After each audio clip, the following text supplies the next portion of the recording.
Have you ever left what seemed like an ordinary conversation feeling like someone unplugged your soul, emptied your batteries, and handed you back nothing but silence? That sinking, invisible drain isn't just in your head, it's the hidden psychology Carl Jung spent a lifetime decoding, and it may be quietly sabotaging your energy and even our future relationships. In the next few minutes, you'll discover why certain people act like energy vampires, the unconscious forces that make you their favorite target, and most critically, how to seal the leaks in your psychic armor. Stay with me because we're digging far deeper than pop culture cliches.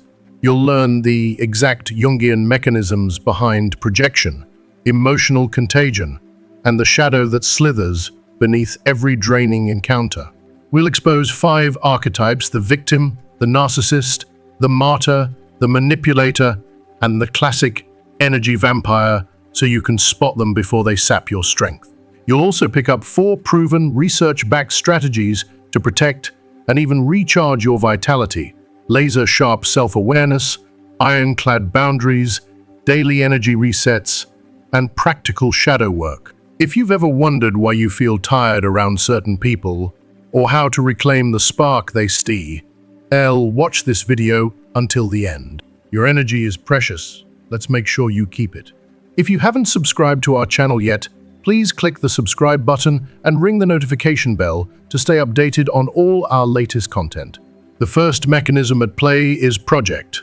And to me, it feels both heartbreaking and enraging in equal measure. Carl Jung taught us that we each carry within ourselves hidden rooms full of feelings we're terrified to face, parts of our personality that seem too ugly, too shameful, or too threatening to admit. Rather than confront these dark corners of our hearts, we sometimes hurl those unacknowledged emotions outward onto the unsuspecting people around us. When someone is a chronic energy vampire, projection becomes their weapon of choice. They refuse to own their pain, their insecurities, their own toxic beliefs, and instead they heap them onto anyone within reach. I've seen this happen time and again in workplaces and friendships, and it never fails to leave me feeling emotionally battered and drained. You engage with them in good faith, you offer ideas, you ask questions, you listen, and suddenly you're under attack. Your work is not good enough, your judgment completely flawed, your very intentions suspicious. It's as if you've become the unwilling custodian of their deepest fears and self-doubts. I confess, it makes my heart ache to witness a person so unable or unwilling to take responsibility for their shadows. Yet it also stokes a fierce anger in me. Why should I carry the weight of someone else's unresolved guilt or shame? Imagine a colleague utterly petrified of being exposed as incompetent. Rather than admit that fear, they launch relentless critiques at your projects, nitpicking every detail until you second-guess yourself. They're not mad at you, they're furious with their insecurity, but because they can't tolerate that vulnerability, they project it onto you. And in doing so, they leave you worn down, anxious, and overwhelmed, emotionally exhausted from bearing a burden that was never yours to lift. In my opinion, recognizing projection for what it is, an unconscious defense mechanism, can be liberating. We can remind ourselves that their hostility, their constant doubt, has more to do with their inner turmoil than with any real failing of ours. Yet even with that knowledge, it still hurts. And it still angers me to think how readily some people will unload their inner darkness onto others, rather than face the painful process of self-reflection and growth. The second mechanism at play is emotional CC contagion, and it's something that hits deep on an emotional level. We've all experienced it, perhaps without fully understanding what's going on. Emotions spread from person to person like a virus, and it's not just a poetic metaphor, it's real.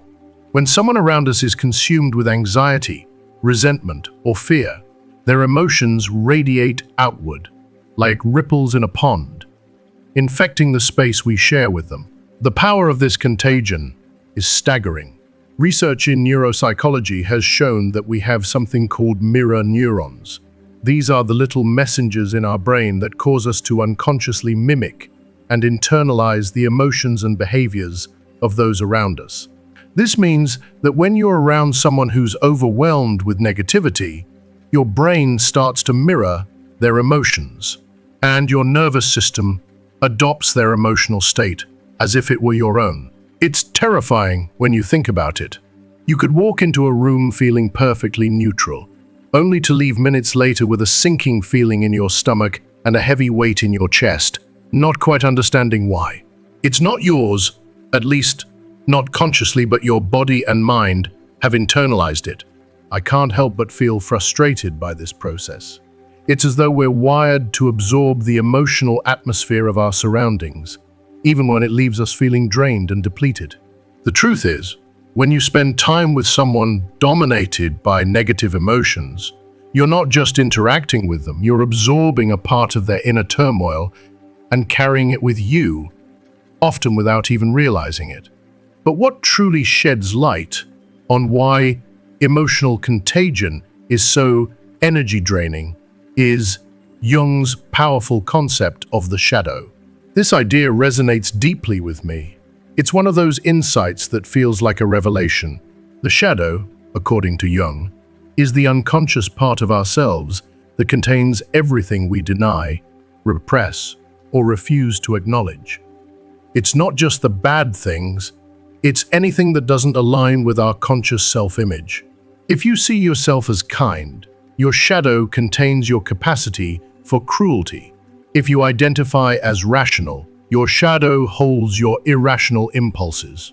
And when we refuse to integrate or accept these aspects of ourselves, they don't just vanish, they start leaking out into our interactions with others, often in subtle but exhausting ways. Think of it like this. Someone who refuses to acknowledge their anger might not lash out with an outright argument, but they might act passively, aggressively, create unnecessary drama, or undermine others with subtle remarks. It's this undercurrent of unconscious behavior that drains the life force from any interaction. It's not always obvious, but you can feel it. It's like being in a room with someone whose emotional baggage is leaking into the space around them, and no matter how much you try to stay detached, it finds a way to settle into your being. Jung's words haunt me. Until you make the unconscious conscious, it will direct your life, and you will call it fate. How many of us go through life unaware of the unconscious patterns that govern our behaviors, our emotions, and the way we relate to others? The painful truth is that unless we bring these unconscious patterns into the light of awareness, they will continue to shape our interactions and drain the energy from the people around us. When you're dealing with someone who hasn't integrated their shadow, you're not just responding to their words, you're also battling the unconscious material they can't or won't acknowledge. And I'll tell you that the battle is exhausting. What makes this insight even more powerful is that, based on Jung's theories, we can identify certain archetypes, these recurring figures who show up in our lives, embodying the energy-draining aspects of the shadow. You've probably encountered some of these figures in your own life. You know, the ones I'm talking about, the passive-aggressive person, the drama queen, the manipulator, the person who's always the victim, but never seems to take responsibility for their part. These archetypes are more than just annoying, they're energy thieves, and they can leave you emotionally drained, feeling as if you've given part of your soul just by being in their presence. In reflecting on this, I can't help but feel a profound sense of responsibility. We all need to do the work to acknowledge our own shadows, to bring our unconscious material into conscious awareness, not just for our well-being, but for the sake of those around us.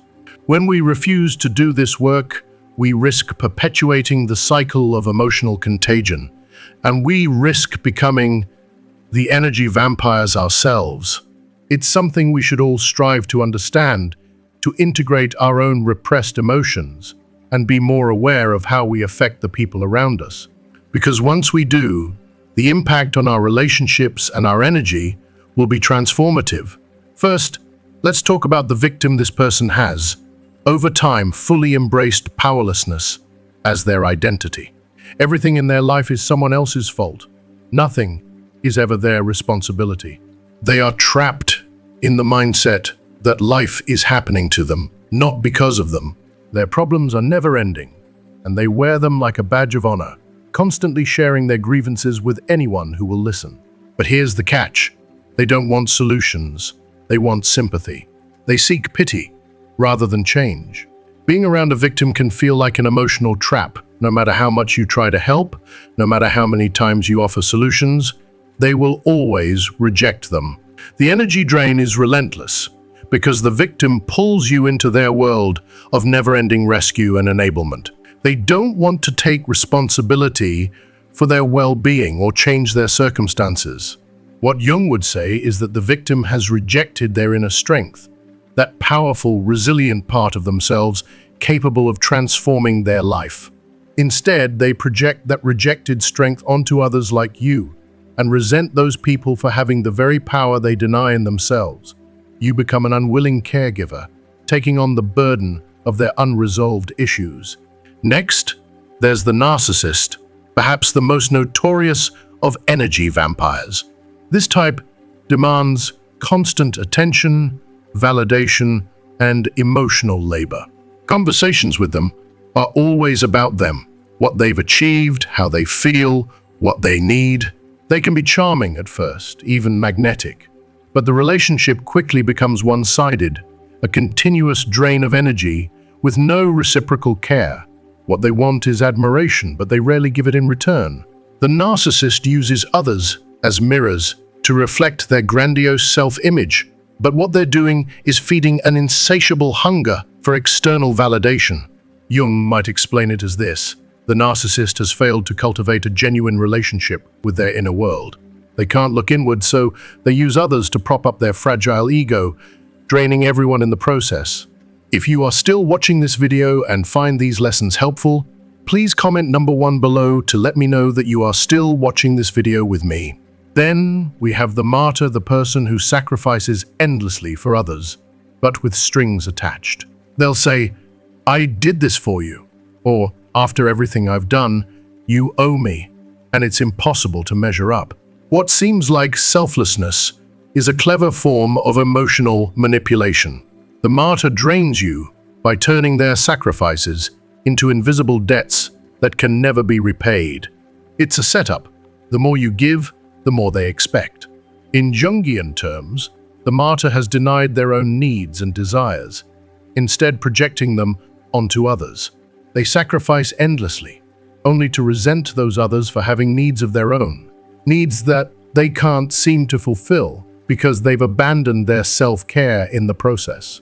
The manipulator, then, is the master of subtlety. This person uses guilt, fear, or obligation to maintain control over others' emotions. They make you feel responsible for their feelings, and in doing so, they create a tangled web of confusion and doubt. 1 minute, everything is fine, and the next, you're emotionally drained, unsure of where the line between their needs and your lies. When you interact with a manipulator, it's like you're constantly navigating hidden agendas, rather than engaging in authentic exchanges. Jung would see the manipulator as someone who has rejected their vulnerability, who has buried their fears and anxieties so deeply that they project them onto others. By controlling those others, they believe they're managing the very emotions they can't bear to face themselves. And finally, there's the more general category of the energy vampire that we often hear about in modern psychology. These are the people who seem to unconsciously drain vitality from those around them. They may monopolize conversations, dramatize minor problems, create crises, or just fill the room with so much nervous, fragmented energy that everyone around them feels scattered and exhausted afterward. There's no obvious malice. They may not even be aware of what they're doing. But the imbalance in energy exchange is clear. They take far more than they give, and it leaves you feeling empty and depleted. Now, here's a question that might sting a little, but Jung would certainly ask it: why do these energy-draining people keep showing up in your life? Jung believed that our outer relationships are a reflection of our inner psychological state. If these patterns are repeating in your life, it's not just bad luck, it's not random. Something in your psyche is drawing these dynamics to you or allowing them to unfold. Maybe it's unresolved issues within yourself, unconscious patterns you haven't yet dealt with, or perhaps you're unknowingly giving these individuals the power to drain you. It's a tough pill to swallow, but understanding this concept can be incredibly empowering. If we can start to see how our inner world is contributing to the relationships we attract, we can begin to make changes, not just in how we relate to others, but in how we heal ourselves. Only by understanding this can we stop being passive participants in the energy-draining patterns and begin to take control of our emotional and psychological well-being. First, unresolved emotional wounds have a way of attracting people who will, almost magnetically, reactivate those very wounds. It's as if the psyche, in its mysterious wisdom, tends to draw us into situations that echo the past, hoping that somehow, this time, we'll find the healing we never got. If you grew up with emotionally unavailable parents, for instance, you might unknowingly find yourself repeatedly seeking out emotionally unavailable partners in adulthood. The connection isn't a coincidence. The psyche, in its complex way, recreates its traumas, sometimes out of sheer necessity, out of an unconscious longing to finally heal what was once broken. I find this idea both profound and painful. It's as though we're subconsciously trying to rewrite the stories of our childhoods, even when we don't know we're doing it. I've seen it happen in so many people's lives, the same patterns playing out over and over, drawing them back into situations that echo the very wounds they're trying to heal. It's like being caught in a loop where the cycle continues, because there's something unresolved in our emotional landscape that craves attention, but it can only emerge through these painful recreations. As Jung wisely said, everything that irritates us about others can lead us to an understanding of ourselves. This is a gut punch of truth. The people who seem to drain us most effectively, who leave us feeling empty, exhausted, or upset, may not just be reflecting their dysfunctions. They could very well be activating those deep, unresolved wounds we've carried for years. It's almost like they're acting as a mirror, reflecting to us what we haven't yet healed in ourselves. And the most painful part is that we often don't realize it. These emotional vampires, as I like to call them, aren't just draining our energy, they're giving us a chance, albeit a difficult one, to face and heal the parts of ourselves we'd rather avoid. And while that sounds empowering in theory, it's hard to recognize in the heat of the moment when we're caught up in the emotional fallout of a relationship that feels so familiar, yet so painfully incomplete. These relationships become a battleground for healing, not just with the person in front of us, but with the very emotional wounds we've been running from for years. So, what do we do with this realization? We start by acknowledging these patterns and doing the hard work of healing those wounds. Only then can we break the cycle and stop unconsciously attracting people who will continue to trigger and drain us. It's an ongoing process, but it's also one of the most profound ways to take back our power and stop the cycle of reactivation.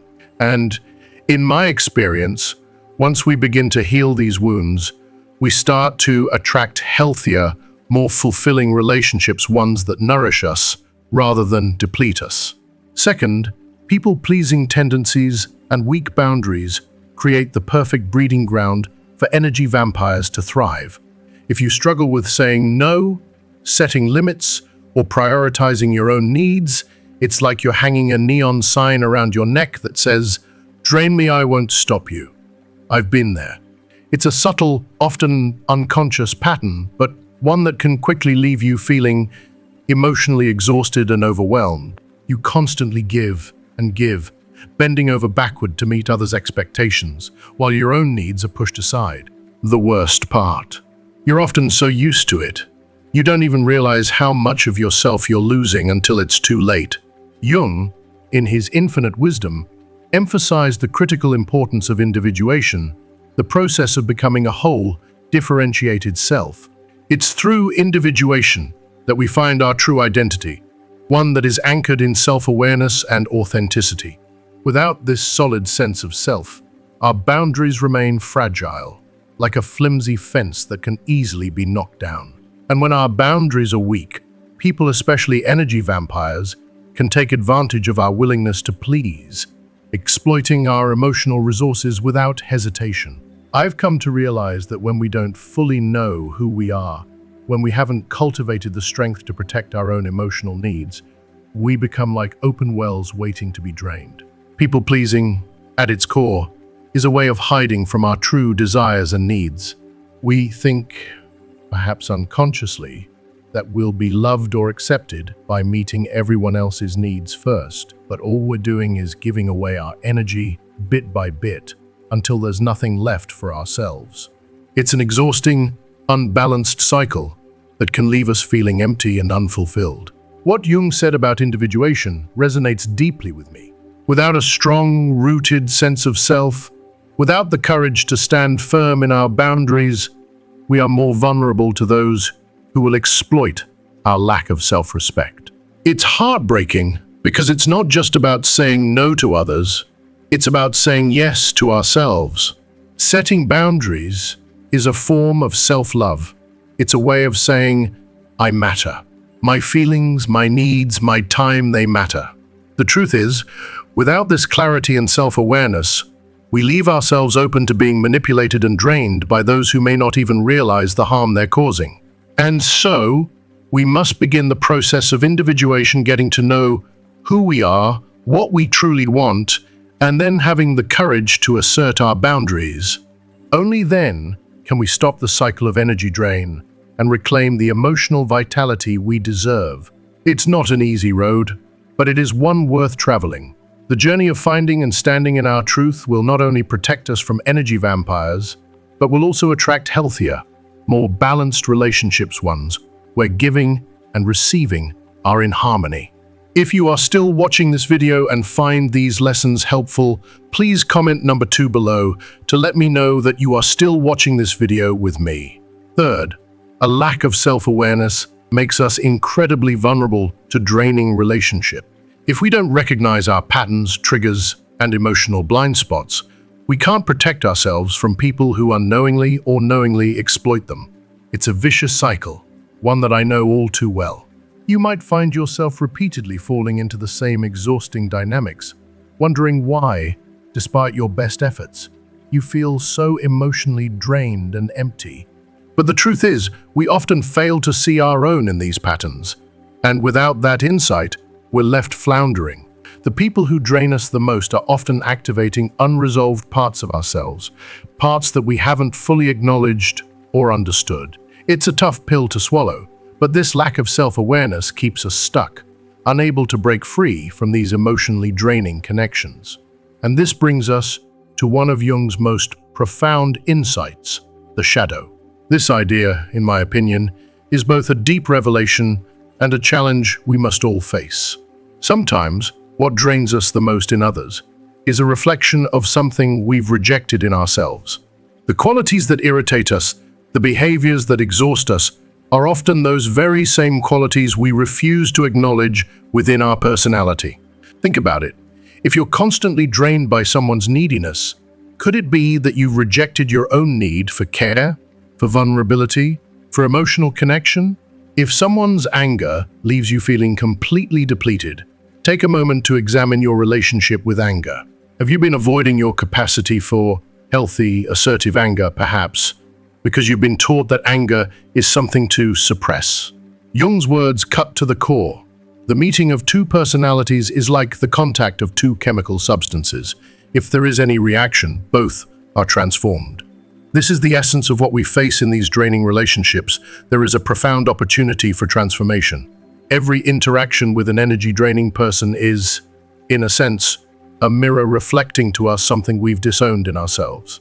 And though it's painful and uncomfortable, this reflection is a chance to grow, If we allow ourselves to see these qualities, whether they're neediness, anger, insecurity, or anything else, we can begin to reintegrate them into our psyche. We can stop rejecting parts of ourselves that need acceptance and healing. But recognizing this is just the first step. The real challenge lies in doing the hard work of facing our shadows. It's about acknowledging the aspects of our personality we've buried or denied, and bringing them into the light of self-awareness. Once we begin this process, we can start to change the patterns that lead us into draining relationships. We no longer have to be passive participants in these dynamics. We can break free from them, not by changing the other person, but by transforming ourselves, by healing our wounds and embracing the parts of us that need love and acceptance. So, how do we protect ourselves from these energy-draining people and relationships? Jung's psychology offers several powerful strategies, each rooted in self-awareness, self-empowerment, and individuation. These strategies will help us not only defend ourselves against energy vampires, but also build healthier, more balanced relationships based on mutual respect and emotional resilience. Let's explore some of these practical strategies in the next steps. First and foremost, the key to protecting your energy is developing greater self-awareness. Pay close attention to how you feel after interacting with different people. Which individuals consistently leave you feeling drained? What specific behaviors or words from them seem to trigger this depletion? Are there common patterns that emerge across these relationships? This process of self-reflection can be truly transformative. Take time to journal about these questions, track your energy levels throughout the day, and begin to identify the emotional hotspots that Jung referred to as complexes, unresolved emotional triggers that lead to disproportionate energy loss. These complexes lie beneath the surface, often acting without our awareness, pulling us into unconscious patterns of depletion. By simply observing and recording your emotional responses, you can begin to map out which dynamics drain you the most and which behaviors tend to trigger your internal emotional storms. The more you understand these patterns, the better equipped you'll be to protect your energy. Second, it's crucial to set clear, firm boundaries. Jung believed that psychological growth and healthy individuation require the establishment of a strong ego, a clear sense of self, with defined emotional and psychological boundaries. Without these boundaries, our energy leaks out, often leaving us feeling exhausted and overextended. Learning to say no without guilt is one of the most powerful tools you can use to protect your energy. It's not always easy, especially if you've been conditioned to please others or avoid conflict, but it is essential. Recognize when someone is crossing your emotional boundaries and have the courage to assert yourself. Phrases like, "I can't take that on right now," "I need to think about that before deciding," or even, "that doesn't work for me," are simple yet powerful ways to create space and protect your energy. Remember, boundaries are not about shutting people out. They're about ensuring that your emotional resources aren't being depleted by inappropriate demands. Third, actively managing your energy is essential. Jung was deeply interested in Eastern practices, particularly meditation, which he saw as techniques for conserving and directing psychic energy. In our fast-paced world, it's easy to lose touch with our inner energy, to get caught up in the chaos and lose our sense of centeredness. Develop daily practices that restore and recharge your energy. Meditation can help clear psychic static and bring you back to a grounded state. Spending time in nature can help you reconnect with primal, restorative forces, allowing you to soak in the natural rhythms of the world around you. Creative expression, whether through art, writing, music, or any form of creation, can channel your energy in life, giving directions, transforming emotional stagnation into something vibrant and alive. Physical movement is also critical to prevent energy from becoming stagnant. A walk, yoga, or any kind of exercise can help shake off the weight of negativity. Additionally, make sure to prioritize intentional time with people who energize you rather than deplete you. Surround yourself with individuals who lift you, who support your growth, and who respect your energy. Fourth, and perhaps most profoundly, Jung's wisdom about shadow work cannot be overstated. This is the heart of personal growth and the most transformative way to protect yourself from energy-draining relationships. As Jung so wisely stated, the parts of ourselves we refuse to acknowledge don't just disappear, they operate from the unconscious, often pulling us into relationships that mirror the very qualities we've repressed. Shadow work involves looking honestly at those disowned parts of ourselves, the parts we try to hide or deny. Ask yourself, what traits do you most despise in others? What emotions do you consider unacceptable or too ugly to feel? The more you resist or deny these aspects of yourself, the more power they have over your relationships. But when you begin to acknowledge these parts, when you accept that they are part of you and integrate them into your conscious self, you begin to break free from the unconscious patterns that drain your energy. Jung called this process achieving wholeness, not perfection, but the ability to embrace the full range of human qualities without being controlled by them. As you work through your own shadow, you'll become less reactive to it in others. You'll recognize projection for what it is and be able to set boundaries more effectively. You'll stop attracting relationships that drain you and instead begin to gravitate toward relationships that are balanced and mutually energizing. Shadow work is a journey, a lifelong process of healing and integration. But as you move through it, you'll find yourself becoming stronger, more resilient, and less susceptible to the emotional drains that once took so much from you. In the end, these strategies, greater self-awareness, clear boundaries, active energy management, and shadow work are not just tools for protecting yourself. They're the pathways to deeper self-empowerment. As you begin to implement them in your life, you'll notice a shift in your relationships, a shift in how you experience your energy, and a shift in your ability to stand strong in your emotional power. As we wrap up today's video, I want to thank you for joining me in this exploration of how to protect your energy from draining relationships and the power of self-awareness, boundaries, and shadow work. It's not easy to confront these deep dynamics, but I hope you've gained valuable insights that can transform how you navigate your relationships and take care of your emotional well-being. Now, I'd love to hear from you. What have you learned so far? Is there one specific insight that resonated with you the most? Something you'll bring into your life moving forward? Please share your thoughts in the comments below. I'd love to know what stood out for you and how you plan to apply these practices to protect your energy. And if you found this video helpful, please don't forget to like, share, and subscribe to our YouTube channel for more content like this. Your support means so much, and we want to continue providing you with the tools and strategies to live a balanced, empowered life. Thank you for watching, and I'll see you in the next video.